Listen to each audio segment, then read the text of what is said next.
ನನ್ನ ಹೆಸರು ಜಯಂತಿ. ನಾನು ಇವತ್ತು ನಿಮಗೆ ಸಾಯಿ ಸಚ್ಚರಿತ ಅದರದ್ದು ಅಧ್ಯಾಯ 1ನೇ ಭಾಗವನ್ನು ಓದ್ತಾ ಇದ್ದೇನೆ.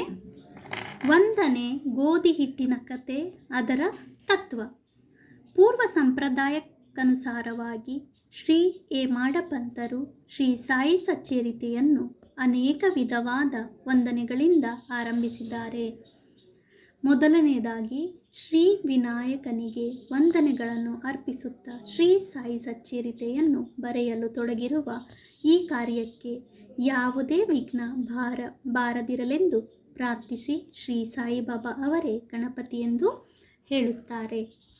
ನಂತರ ಈ ಕೃತಿಯನ್ನು ರಚಿಸಲು ಸಾಕಷ್ಟು ಹುಮ್ಮಸ್ಸನ್ನು ನೀಡುವಂತೆ ಶ್ರೀ ಸರಸ್ವತಿ ಮಾತೆಯನ್ನು ಪ್ರಾರ್ಥಿಸಿ ಶ್ರೀ ಸಾಯಿಬಾಬಾ ಅವರ ಶ್ರೀ ಸರಸ್ವತಿಯಲ್ಲಿ ಐಕ್ಯರಾಗಿ ತಾವೇ ಸ್ವತಃ ತಮ್ಮ ಜೀವನದ ಚರಿತ್ರೆಯನ್ನು ಆಡುತ್ತಿದ್ದಾರೆ ಎಂದು ಹೇಳುತ್ತಾರೆ. ಅನಂತರ ಸೃಷ್ಟಿ, ಸ್ಥಿತಿ ಮತ್ತು ಲಯಗಳಿಗೆ ಕಾರಣವಾಗಿರುವ ತ್ರಿಮೂರ್ತಿಗಳಿಗೆ ವಂದನೆಗಳನ್ನು ಅರ್ಪಿಸಿ ಶ್ರೀ ಸಾಯಿಬಾಬಾ ಅವರಲ್ಲಿ ಐಕ್ಯರಾಗಿ ಮತ್ತು ಸದ್ಗುರುವಾಗಿ ಸಂಸಾರ ಸಾಗರವನ್ನು ಸುಗಮವಾಗಿ ದಾಟಿಸುತ್ತಾರೆ ಎಂದು ಹೇಳುತ್ತಾರೆ. ಅನಂತರ ಅವರ ಕುಲದೇವರಾದ ನಾರಾಯಣ ಆದಿನಾಥರಿಗೆ ವಂದನೆಗಳನ್ನು ಅರ್ಪಿಸುತ್ತಾರೆ.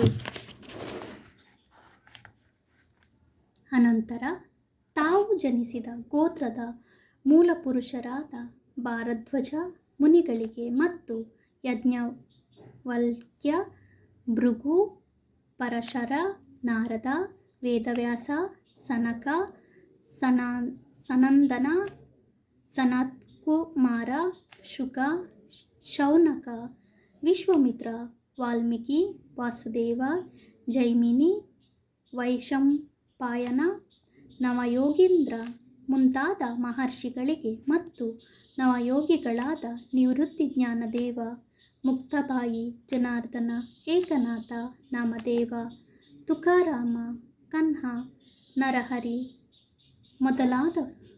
ಮೊದಲಾದವರಿಗೂ ಸಹ ವಂದನೆ ಅರ್ಪಿಸುತ್ತಾರೆ.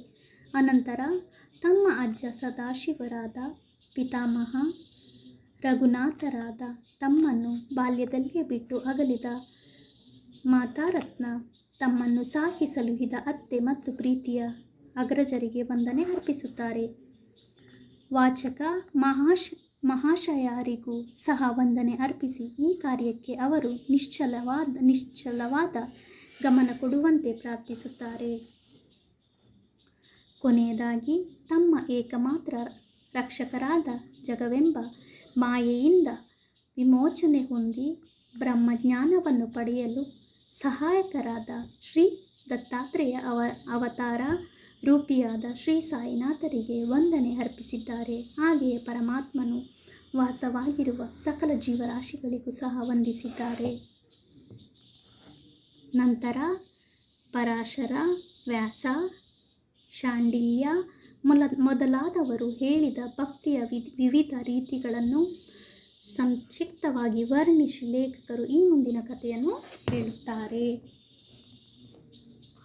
ಸುಮಾರು 1910ರ ನಂತರ ಒಂದು ದಿನ ಪ್ರಾತಃ ಕಾಲ ಶ್ರೀ ಸಾಯಿಬಾಬಾ ಅವರ ದರ್ಶನ ಭಾಗ್ಯವನ್ನು ಪಡೆಯಲು ಶಿರಡಿಯಲ್ಲಿಯ ಮಸೀದಿಗೆ ಹೋದೆನು. ಆ ದಿನ ಈ ಕೆಳಕಂಡ ಅದ್ಭುತವಾದ ಚಮತ್ಕಾರವನ್ನು ಕಂಡು ದಿಗ್ಭ್ರಮೆನಾದೆ.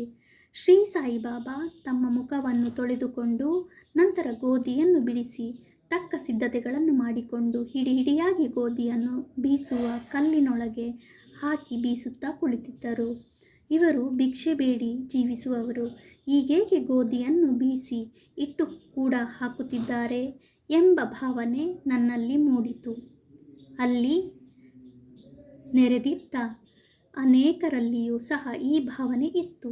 ಆದರೂ ಬಾಬಾ ಅವರನ್ನು ಕೇಳುವ ಧೈರ್ಯ ಯಾರಿಗೂ ಇರಲಿಲ್ಲ.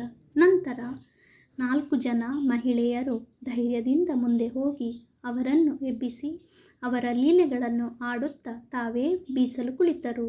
ಬಾಬಾ ಮೊದಲು ಕೋಪಗೊಂಡರು. ನಂತರ ಅವರ ಪ್ರೀತಿ, ಭಕ್ತಿ, ವಾತ್ಸಲ್ಯಗಳಿಗೆ ಮನಸೋತು ಮುಗುಳುನಗೆ ಬೀರುತ್ತಾ ಕುಳಿತರು. ಅವರು ಬೀಸುತ್ತಾ, ಬಾಬಾ ಅವರಿಗೆ ಮನೆಯಾಗಲಿ ಮಠವಾಗಲಿ ಆಸ್ತಿಪಾಸ್ತಿಗಳಾಗಲಿ ಮಕ್ಕಳು ಮರಿಗಳಾಗಲಿ ಇಲ್ಲ, ಜೋಪಾನ ಮಾಡಲು ಸಹ ಯಾರೂ ಇಲ್ಲ, ಭಿಕ್ಷಾಟನೆಯಿಂದ ಕಾಲ ನೂಕುತ್ತಿದ್ದಾರೆ. ರೊಟ್ಟಿ ಮಾಡಲು ಹಿಟ್ಟು ಬೇಕಾಗಿಲ್ಲ. ಇವರಿಗೇಕೆ ಇಷ್ಟೊಂದು ಹಿಟ್ಟು? ಬಹುಶಃ ದಯಾಳುವಾದ ಇವರು ನಮಗೆ ಈ ಹಿಟ್ಟನ್ನು ಹಂಚಬಹುದು ಎಂದು ನಾನಾ ವಿಧವಾಗಿ ಯೋಚಿಸುತ್ತಾ ಎಲ್ಲವನ್ನೂ ಬಿಸಿ ಮುಗಿಸಿ ಹಿಟ್ಟನ್ನು 4 ಭಾಗ ಮಾಡಿ ಹಂಚಿಕೊಂಡು ತೆಗೆದುಕೊಂಡು ಹೋಗಲು ಸಿದ್ಧರಾದರು. ಇದನ್ನು ನೋಡಿ ಅಲ್ಲಿಯವರೆಗೆ ತಾಳ್ಮೆಯಿಂದ ಇದ್ದ ಬಾಬಾ ಒಮ್ಮೆಲೆ ಕೋಪಗೊಂಡು, ಮಹಿಳೆಯರೇ, ನಿಮಗೇನು ಹುಚ್ಚು ಹಿಡಿಯಿತೆ? ಯಾರ ಅಪ್ಪನ ಆಸ್ತಿ ಎಂದು ಹಿಟ್ಟು ದೋಚಿಕೊಂಡು ಹೋಗುತ್ತಿದ್ದೀರಿ?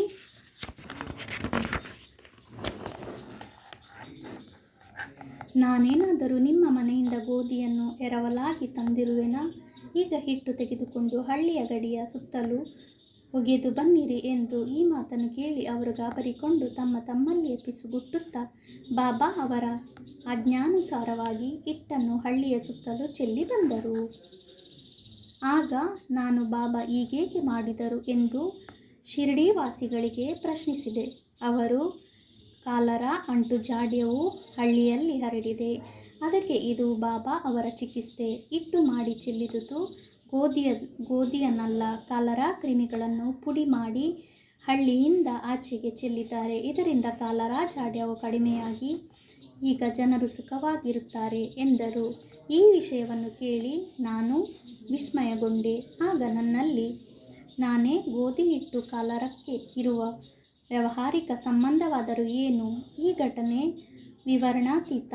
ನಾನು ಬಾಬಾ ಅವರ ಲೀಲೆಗಳ ಬಗ್ಗೆ ಬರೆಯಬೇಕು ಮತ್ತು ಅವರ ಮಧುರ ಲೀಲೆಗಳನ್ನು ಮನದಣಿಯುವಂತೆ ಆಡಬೇಕು ಎಂದು ಯೋಚಿಸಿ ನನ್ನ ಹೃದಯದ ಸಂತೋಷ ತುಂಬಿ ತುಳುಕಾಡಲು ಪ್ರಾರಂಭವಾಯಿತು.